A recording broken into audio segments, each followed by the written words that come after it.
Épître de Pierre, chapitre 1er.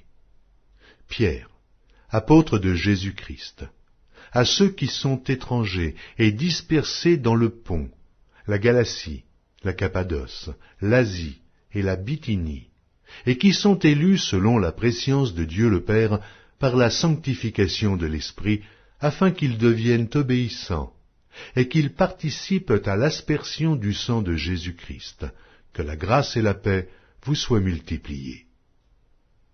Béni soit Dieu le Père de notre Seigneur Jésus-Christ qui, selon sa grande miséricorde, nous a régénérés par une espérance vivante, par la résurrection de Jésus-Christ d'entre les morts, pour un héritage qui ne se peut ni corrompre, ni souiller, ni flétrir, lequel vous est réservé dans les cieux. À vous qui, par la puissance de Dieu, êtes gardés par la foi pour le salut, prêt à être relevé dans les derniers temps. C'est là ce qui fait votre joie. Quoique maintenant, puisqu'il le faut, vous soyez attristés pour un peu de temps par diverses épreuves, afin que l'épreuve de votre foi, plus précieuse que l'or périssable, qui cependant est éprouvé par le feu, ait pour résultat la louange, la gloire et l'honneur lorsque Jésus-Christ apparaîtra. Lui que vous aimez sans l'avoir vu, en qui vous croyez sans le voir encore, vous réjouissant d'une joie ineffable et glorieuse, parce que vous obtiendrez le salut de vos âmes pour prix de votre foi. Les prophètes qui ont prophétisé, touchant la grâce qui vous était réservée, ont fait de ce salut l'objet de leurs recherches et de leurs investigations, voulant sonder l'époque et les circonstances marquées par l'Esprit de Christ qui était en eux, et qui attestait d'avance les souffrances de Christ et la gloire dont elles seraient suivies. Il leur fut révélé que ce n'était pas pour eux-mêmes, mais pour vous, qu'ils étaient les dispensateurs de ces choses, que vous ont annoncé maintenant ceux qui vous ont prêché l'Évangile par le Saint-Esprit envoyé du ciel, et dans lesquels les anges désirent plonger leur regard.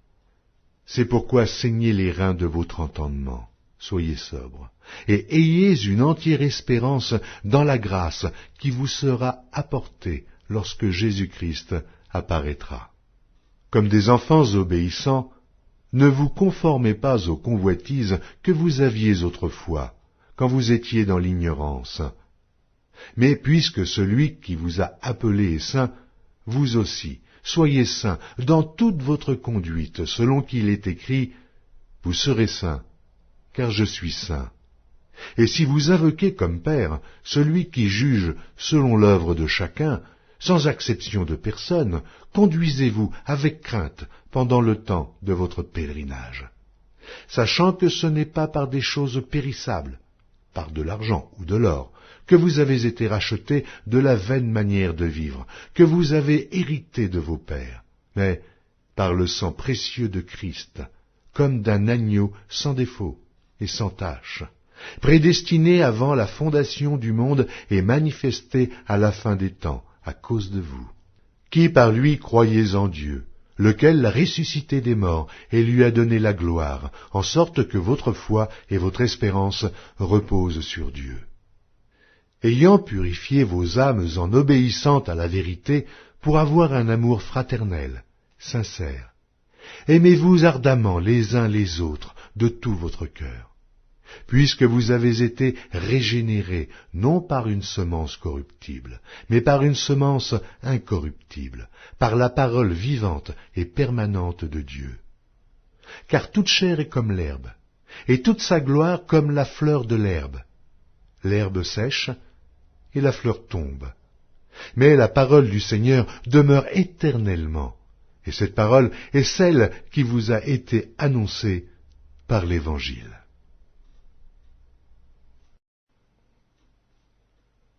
Épître de Pierre, chapitre 2. Rejetant donc toute malice et toute ruse, la dissimulation, l'envie et toute médisance, désirez comme des enfants nouveau-nés le lait spirituel et pur, afin que par lui vous croissiez pour le salut.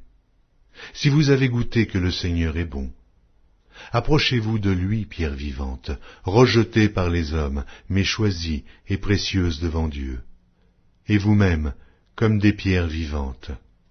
Édifiez-vous pour former une maison spirituelle, un saint sacerdoce, afin d'offrir des victimes spirituelles, agréables à Dieu par Jésus-Christ. Car il est dit dans l'Écriture, « Voici, je mets en Sion une pierre angulaire, choisie, précieuse, et celui qui croit en elle ne sera point confus. » L'honneur est donc pour vous qui croyez, mais pour les incrédules. La pierre qu'ont rejetait ceux qui bâtissaient est devenue la principale de l'angle, et une pierre d'achoppement et un rocher de scandale. Ils s'y heurtent pour n'avoir pas cru à la parole, et c'est à cela qu'ils sont destinés.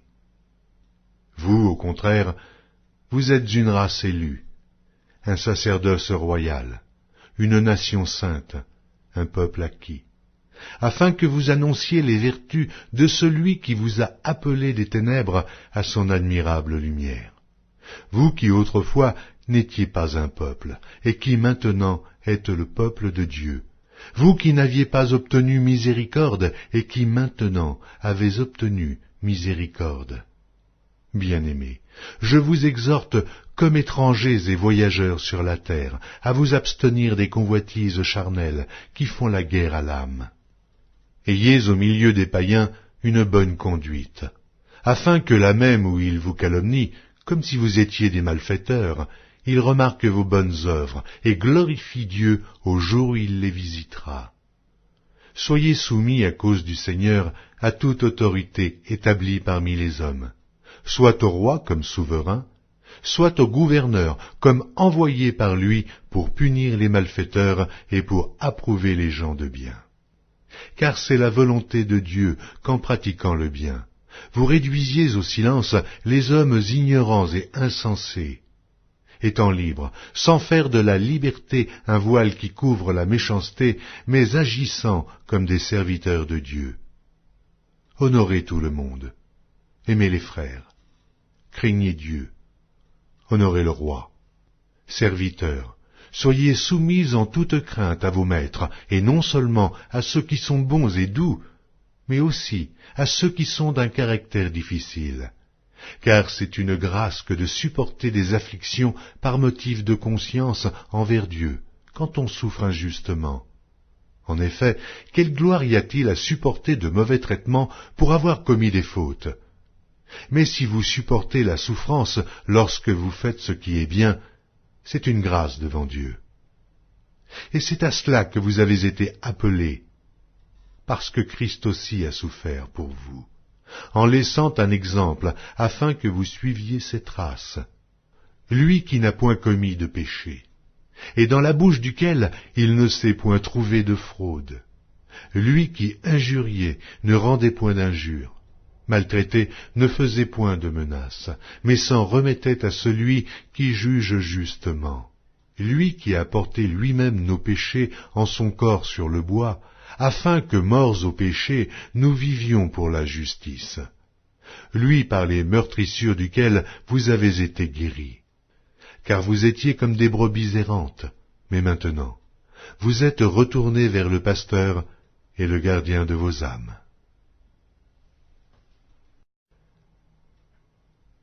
Épître de Pierre, chapitre 3. Femmes, soyez de même soumises à vos maris, afin que, si quelques-uns n'obéissent point à la parole, ils soient gagnés sans parole par la conduite de leurs femmes, en voyant votre manière de vivre, chaste et réservée. Ayez non cette parure extérieure, qui consiste dans les cheveux tressés, les ornements d'or ou les habits qu'on revêt, mais la parure intérieure est cachée dans le cœur, la pureté incorruptible d'un esprit doux et paisible, qui est d'un grand prix devant Dieu. Ainsi se paraient autrefois les saintes femmes qui espéraient en Dieu soumises à leur mari, comme Sarah qui obéissait à Abraham et l'appelait son Seigneur. C'est d'elles que vous êtes devenues les filles, en faisant ce qui est bien, sans vous laisser troubler par aucune crainte. Marie, montrez à votre tour de la sagesse dans vos rapports avec vos femmes, comme avec un sexe plus faible. Honorez-les comme devant aussi hériter avec vous de la grâce de la vie. Qu'il en soit ainsi, afin que rien ne vienne faire obstacle à vos prières. Enfin, soyez tous animés des mêmes pensées et des mêmes sentiments, pleins d'amour fraternel, de compassion, d'humilité. Ne rendez point mal pour mal, ou injure pour injure. Bénissez au contraire, car c'est à cela que vous avez été appelés, afin d'hériter la bénédiction. Si quelqu'un, en effet, veut aimer la vie et avoir des jours heureux, qu'il préserve sa langue du mal et ses lèvres des paroles trompeuses, qu'il s'éloigne du mal et fasse le bien, qu'il recherche la paix et la poursuive. Car les yeux du Seigneur sont sur les justes, et ses oreilles sont attentives à leurs prières. Mais la face du Seigneur est contre ceux qui font le mal. Et qui vous maltraitera si vous êtes zélés pour le bien? D'ailleurs, quand vous souffririez pour la justice, vous seriez heureux. N'ayez d'eux aucune crainte, et ne soyez pas troublés. Mais sanctifiez dans vos cœurs, Christ le Seigneur étant toujours prêt à vous défendre avec douceur et respect devant quiconque vous demande raison de l'espérance qui est en vous. Et ayant une bonne conscience, afin que, là même où ils vous calomnient comme si vous étiez des malfaiteurs, ceux qui décrient votre bonne conduite en Christ soient couverts de confusion. Car il vaut mieux souffrir, si telle est la volonté de Dieu, en faisant le bien qu'en faisant le mal. Christ aussi a souffert une fois pour les péchés, lui juste pour des injustes, afin de nous amener à Dieu, ayant été mis à mort quant à la chair, mais ayant été rendu vivant quant à l'esprit, dans lequel aussi il est allé prêcher aux esprits en prison, qui autrefois avaient été incrédules, lorsque la patience de Dieu se prolongeait au jour de Noé, pendant la construction de l'arche, dans laquelle un petit nombre de personnes, c'est-à-dire 8, furent sauvées à travers l'eau. Cette eau était une figure du baptême, qui n'est pas la purification des souillures du corps, mais l'engagement d'une bonne conscience envers Dieu, et qui maintenant vous sauve, vous aussi, par la résurrection de Jésus-Christ, qui est à la droite de Dieu depuis qu'il est allé au ciel, et que les anges, les autorités et les puissances lui ont été soumis.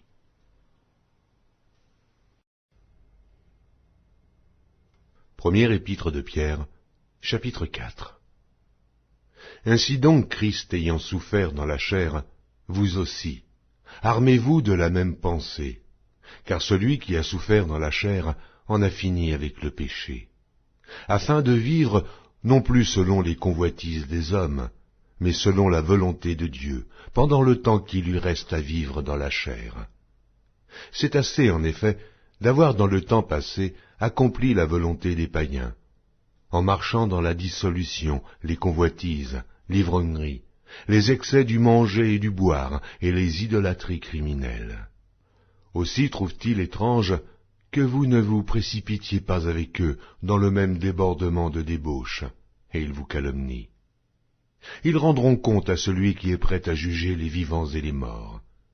Car l'Évangile a été aussi annoncé aux morts, afin que, après avoir été jugés comme les hommes quant à la chair, ils vivent selon Dieu, quant à l'esprit. La fin de toute chose est proche. Soyez donc sages et sobres pour vaquer à la prière. Avant tout, ayez les uns pour les autres une ardente charité, car la charité couvre une multitude de péchés. Exercez l'hospitalité les uns envers les autres, sans murmure, comme de bons dispensateurs des diverses grâces de Dieu. Que chacun de vous mette au service des autres le don qu'il a reçu. Si quelqu'un parle, que ce soit comme annonçant les oracles de Dieu. Si quelqu'un remplit un ministère, qu'il le remplisse selon la force que Dieu communique, afin qu'en toute chose, Dieu soit glorifié par Jésus-Christ, à qui appartiennent la gloire et la puissance au siècle des siècles. Amen. Bien-aimés, ne soyez pas surpris comme d'une chose étrange qui vous arrive, de la fournaise qui est au milieu de vous pour vous éprouver. Réjouissez-vous au contraire de la part que vous avez aux souffrances de Christ, afin que vous soyez aussi dans la joie et dans l'allégresse lorsque sa gloire apparaîtra. Si vous êtes outragés pour le nom de Christ, vous êtes heureux, parce que l'Esprit de gloire, l'Esprit de Dieu, repose sur vous. Que nul de vous, en effet, ne souffre comme meurtrier, ou voleur, ou malfaiteur, ou comme s'ingérant dans les affaires d'autrui. Mais si quelqu'un souffre comme chrétien, qu'il n'en ait point honte, et que plutôt il glorifie Dieu à cause de ce nom.